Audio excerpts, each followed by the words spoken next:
आज करे परहेज जगत पर कल पीनी होगी हाला। आज करे इनकार जगत पर कल पीना होगा प्याला। होने दो पैदा मत का महमूद जगत में कोई। आज अभी जहां है मंदिर मस्जिद कल वहां बनेगी मधुशाला। उत्तर छायावाद के कवि महाकवि हरिवंश राय बच्चन की एक कालजयी रचना है मधुशाला।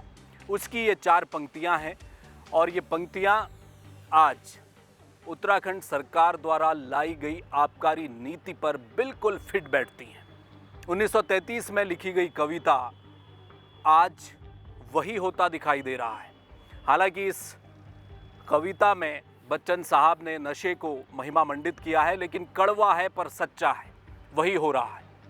उत्तराखंड सरकार एक आबकारी नीति लेकर आई है जिसको लेकर चर्चा हो रही है। आज हम भी चर्चा करेंगे कि ये आबकारी नीति सरकार क्यों लेकर आई, इसका कारण क्या है और इसके लाने से फ़ायदा क्या होने वाला है। क्या उत्तराखंड जैसी धरती पर जो नशे के विरुद्ध आंदोलन की जननी रही, गवाह रही, वहाँ क्या इस तरह की आबकारी नीति चल सकती है? क्योंकि इस आबकारी नीति में जो कुछ होता दिखाई दे रहा है उससे लग यही रहा है कि सरकार ने घर घर मधुशाला खोलने के लिए रास्ते खोल दिए हैं। नमस्कार, जय भारत टीवी देख रहे हैं आप, मैं हूं हेम भट्ट। अगर आप उत्तराखंड में रहते हैं, युवा हैं, बेरोजगार हैं, रोजगार की तलाश में हैं, तो आपकी तलाश पूरी हो सकती है क्योंकि उत्तराखंड सरकार नई आबकारी नीति लेकर आई है और ये नीति आपके लिए बेहद ज़रूरी है, आपको जानना ज़रूरी है। और अगर आप किसान हैं, काश्तकार हैं, तो भी इस आबकारी नीति को आपको पढ़ना जानना जरूरी है। और अगर आप उत्तराखंड में रहते हैं, युवा हैं या नहीं हैं, आपको रोजगार का भी कोई मसला नहीं, लेकिन अगर आप नशे के लिए चिंतित हैं, बढ़ते नशे के लिए, अपने बच्चों के भविष्य के लिए आपको चिंता सता रही है कि ये शराब का बोलबाला कहाँ जाएगा, तो भी आपको उत्तराखंड सरकार की इस नई आबकारी नीति को देखना चाहिए। क्या कहती है उत्तराखंड सरकार की आबकारी नीति? 1 अप्रैल से लागू होगी और इस दफा सरकार ने ठोका है दावा रोजगार का। जो बेरोजगारों की संख्या बढ़ रही थी उन्हें रोजगार देने के लिए सरकार ने सेक्टर भी कौन सा चुना? आबकारी, यानी कि शराब, नशा। यहां सरकार आबकारी नीति लेकर आई है। दावा किया गया है कि इससे रोजगार मिलेगा। सबसे पहले जो उत्तराखंड का रहने वाला है उसे उत्तराखंड में शराब के गोदाम का थोक का ठेका केवल उसे दिया जाएगा। यानी आप FL2 ठेका उठाइए। उत्तराखंड में आप रहते हैं, उत्तराखंड के रहने वाले हैं, किसी भी पहाड़ में रहें, मैदान में रहें, आप थोक शराब का ठेका ले लीजिए, गोदाम बना लीजिए। सरकार केवल अब आपको ही देगी उसका ठेका, कोई बाहर वाला नहीं ले सकता। ये उत्तराखंड के लोगों के लिए सरकार की जो पहली रियायत है और तोहफा है वो यही है। दूसरा ये है कि उत्तराखंड में जो शराब बनेगी, जो वाइन बनेगी, यहाँ जो गोदाम होंगे, उन गोदाम से अगर आप बाहर दूसरे राज्यों में अगर शराब को ले जा रहे हैं तो उस पर लगने वाला जो टैक्स है उसमें आबकारी विभाग आपको छूट देगा। इसके अलावा उत्तराखंड में कैसे शराब का उत्पादन हो, इस बात को लेकर सरकार निवेश को आमंत्रित कर रही है और वो फले फूले, इसके लिए भी टैक्स में छूट दी जाएगी। एक और बड़ा दिलचस्प फैसला लिया गया है, वो है कि उत्तराखंड में जो मैं कह रहा हूँ कि घर घर मधुशाला बनने की ओर जा रहा है, तो वो ये है कि अब आप उत्तराखंड के पहाड़ों में, मैदानों में कहीं भी रहते हैं, आप अपने घर में वाइनरी लगा सकते हैं। यानी कि वाइन लगाने की भट्टी चलाने का अब सरकार आपको इजाज़त दे रही है। अब आप सरकार में आवेदन कीजिए। आप अपने घर के बाहर पहाड़ में घर के सामने आंगन, आंगन के पीछे आपका बैकयार्ड, उस बैकयार्ड को अब आप वाइन यार्ड बना लीजिए जहां आपकी वाइन बनेगी। थोड़ा आप सक्षम हैं तो वाइनरी लगा लीजिए, सरकार लोन दे रही है, लोन लीजिए, टैक्स में छूट है ही। 15 साल तक अगर आप वाइन बना रहे हैं, वाइनरी लगा रहे हैं, तो आपको 15 सालों तक आबकारी टैक्स में छूट देने वाली है। ये फैसला सरकार का सामने आया है, 1 अप्रैल से इसे लागू कर दिया जाएगा। अब सवाल उठ रहा है कि इससे फ़ायदा किसको होगा। सरकार का कहना है कि जो बेरोज़गार हैं, जो रोज़गार तलाश रहे हैं, उनके लिए हमने एक बहुत अच्छी विंडो खोल दी है। आबकारी सेक्टर में वो आएँ, काम करें, वाइन बनाएं और उन्हें रोज़गार भी मिल जाएगा। दूसरा सरकार का दावा है कि जो काश्तकार हैं, जो किसान हैं, पहाड़ों में रहते हैं, कोई माल्टे उत्पादन कर रहा है, कोई दाड़िम उत्पादन कर रहा है, कोई संतरे, कोई गलगल, जितने भी हमारे पर्वतीय इलाकों में फ्रूट्स होते हैं, उनके लिए मार्केट तो है नहीं। सरकार आज तक 24 सालों में तो उपलब्ध करा नहीं पाई। पेड़ों में माल्टे सड़ रहे होते हैं, फल सड़ रहे होते हैं। माल्टे का समर्थन मूल्य कितना है आपको जानते हैं, बमुश्किल 11 रुपये शायद, इतना ही है। और आप देहरादून में कहीं किसी दुकान पर जाकर 1 किलो माल्टे के रेट पूछ लीजिए, आप हैरान हो जाएंगे, 150 से ज़्यादा कीमत होगी। तो ऐसे फ्रूट्स को सरकार कहती है कि वाइन बनाने में उपयोग किया जाएगा। जो वाइनरी लगाएगा वो इलाके के काश्तकारों से, किसानों से फलों को लेगा, स्थानीय फलों को लेगा और अलग अलग फ्लेवर की वाइन बनाएगा। और इससे जो काश्तकार, किसान फलों का उत्पादन कर रहे हैं, परेशान हैं, मार्केट है नहीं, उनको घर से ही वाइनरी वाला जो व्यक्ति है, वाइन बनाने वाला, वो उनसे ख़रीद लेगा और उनकी आय होगी। अब दिक्कत ये है, सरकार नई आबकारी नीति में ये प्रावधान तो ले आई, लेकिन कहाँ लाई, किस राज्य में लाई, ये देखना बहुत दिलचस्प है। क्योंकि उत्तराखंड वो राज्य है, यहाँ पृथक राज्य के आंदोलन को सबसे बड़ा आंदोलन माना जाता है।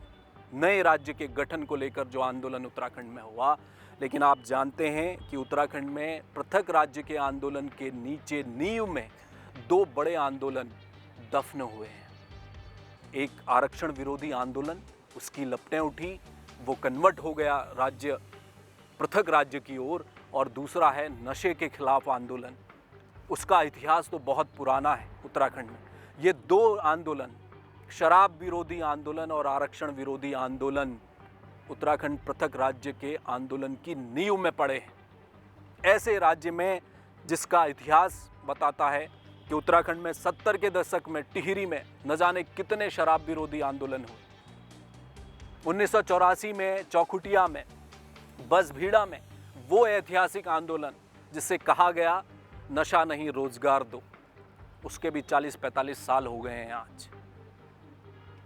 टिंचरी माई, दीपा नौटियाल, क्या आप भूल गए? इस समय तो उत्तराखंड के तमाम स्कूलों में उत्तराखंड की महान विभूतियों को पढ़ाया जा रहा है, हमारी विरासत को पढ़ाया जा रहा है। उसी विरासत के पन्ने आप पलट लीजिए तो आपको टिंचरी माई का जिक्र मिलेगा। कौन? जिसने गुलामी का दौर देखा, आज़ादी का दौर भी देखा। वो महिला, वो हमारी पुरखी जो दिल्ली पहुंच गई, पानी गांव में नहीं था तो पंडित नेहरू प्रधानमंत्री थे, लड़कर उनके दफ्तर में आ गई वापस कि मुझे पानी चाहिए। पंडित नेहरू को उनके गांव कोटद्वार के करीब पानी दिलाना पड़ा गांव को। वो टिंचरी माई शराब की दुकान को माचिस ले जाकर फूंक आई कि मुझे नहीं चाहिए पहाड़ों में नशा, शराब। निर्मल पंडित का नाम आपने सुना होगा, निर्मल जोशी, वो तो मेरे आंखों का देखा हुआ मामला है। पिथौरागढ़ में 6ठी क्लास में मैं तब पढ़ता था। शराब विरोधी आंदोलन, वो पृथक राज्य के आंदोलन को लड़ रहा निर्मल जोशी, जिसने शराब विरोधी आंदोलन चलाया, पिथौरागढ़ में खुद पर पेट्रोल डालकर आग लगा ली, अपनी आहुति दे दी। किसके लिए? शराब के खिलाफ, शराबबंदी की मांग को लेकर अपनी प्राणों की आहुति दे दी। ऐसे एक नहीं, बहुत आंदोलन है। ये तो मैं इतिहास बता रहा हूँ उत्तराखंड का, जो नशे के खिलाफ लड़ा है। ये वो जमीन है। अब आप वर्तमान देख लीजिए, न जाने कितने मोर्चे, संगठन बनाए गए हैं। शराब विरोधी आंदोलन अभी भी चल रहा है, वो दम नहीं तोड़ा है उसने।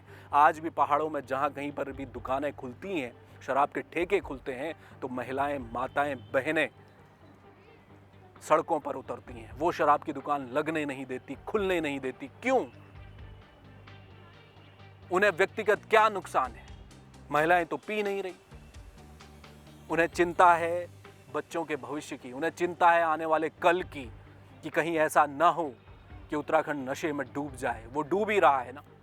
अब आप देखिए उत्तराखंड की आबकारी नीति में जो संशोधन इस बार किए गए, नई आबकारी नीति लाई गई है, मैं क्यों कह रहा हूँ हरिवंश राय बच्चन की ये कविता मधुशाला और ये पंक्तियाँ क्यों उत्तराखंड में फिट बैठ रही हैं। जब राज्य बना था 2001-2002 वित्तीय वर्ष, पहला वित्तीय वर्ष जो था अंतरिम सरकार का, उसमें आबकारी से 15 करोड़ की आय हुई थी सरकार की। आज वो आय आबकारी सेक्टर से करीब 4000 करोड़ से ज़्यादा पहुंच गई है। 4000 करोड़ तो आज इसी जारी वित्तीय वर्ष में सरकार कमा चुकी है आबकारी से, अभी करीब और मुझे लगता है कि 4500 करोड़ कमा ही लेगी, अभी है तकरीबन 1 महीना। और अगली बार का टारगेट रख दिया गया 5000 करोड़ से ज़्यादा, वो भी मिल जाएगा। क्या दिक्कत है? शराब लोग पी रहे हैं, शराब आ रही है, बन रही है, और अब आप वाइनरी लगाने का खुला रास्ता खोल रहे हैं। नई आबकारी नीति में उत्तराखंड में शराब के लिए एक तरह से रेड कारपेट बिछा दी गई है। इसीलिए घर घर मधुशाला खुलने की नौबत क्या उत्तराखंड में अब आ गई है, इस पर भी सवाल खड़े होते हैं। क्या पिछले 24 सालों में सरकार को कोई आय का, राजस्व का कोई और सेक्टर नहीं तलाश लेना था? क्या केवल आबकारी पर निर्भर रहेंगे? अभी अभी प्रधानमंत्री उत्तराखंड आकर कह गए हैं ना कि घाम तापो पर्यटन कर लीजिए। 365 दिन पर्यटन की संभावनाएं प्रधानमंत्री को दिल्ली में बैठकर उत्तराखंड में नजर आ रही हैं। क्या उत्तराखंड सरकार को नजर नहीं आ रही? क्या 4000 करोड़ की आय वाला राजस्व का कोई सेक्टर हम डेवलप कर पाए? क्या प्रधानमंत्री अच्छी बात बता कर गए हैं, बहुत अच्छा आइडिया देकर गए हैं धामी सरकार को, लेकिन क्या आबकारी के सेक्टर को कैंची लगाकर उसे कम करके क्या दूसरे सेक्टर से जहां से राजस्व सरकार को मिल रहा है उसे बढ़ावा दिया जा सका है? उस पर विचार क्या आज तक हो पाया? अभी तक तो नहीं हो पाया, कोई सेक्टर मिला ही नहीं। बड़ी बात ये भी है कि जो आबकारी से पैसा मिल रहा है, एक तरफ सरकार आबकारी नीति में संशोधन कर रोजगार का दावा कर रही है, विरोधाभास ये है कि दूसरी तरफ शराब, दूसरे नशों के खिलाफ जो काम करने वाली संस्थाएं हैं, जो विभाग है, उसे भी सरकार बजट दे रही है।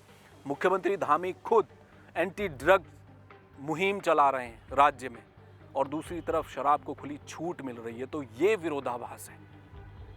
और उत्तराखंड के लिहाज से ये आबकारी नीति में बदलाव जो किया गया है, जिसका सरलीकरण किया है, वो हर घर में, हर गांव में, इलाके में वाइन बनाने का आप खुली छूट दे रहे हैं। तो क्या ये वाइन वाला कल्चर आने वाले समय में अपने साथ कोई जहर तो लेकर नहीं आएगा? क्या हमारे युवा पहाड़ में बाहर बैठकर आंगन में सुबह नाश्ते के वक्त वाइन का ग्लास लेकर तो नहीं बैठने वाले पश्चिमी संस्कृति की तरह? क्योंकि उत्तराखंड के लोग न तो वाइन बनाना जानते हैं, न शराब बनाना जानते हैं। हाँ, एक चीज़ उत्तराखंड के लोग ज़रूर जानते हैं, वो है नशे के खिलाफ बड़े आंदोलन करना और उसके लिए अपनी जान दे देना। ये उत्तराखंड के लोग ज़रूर करते हैं। आपकी क्या राय है ज़रूर कमेंट बॉक्स में लिखिएगा। अभी के लिए बस इतना ही। आप देखते रहिए जय भारत टीवी। मुझे दीजिए इजाज़त। नमस्कार।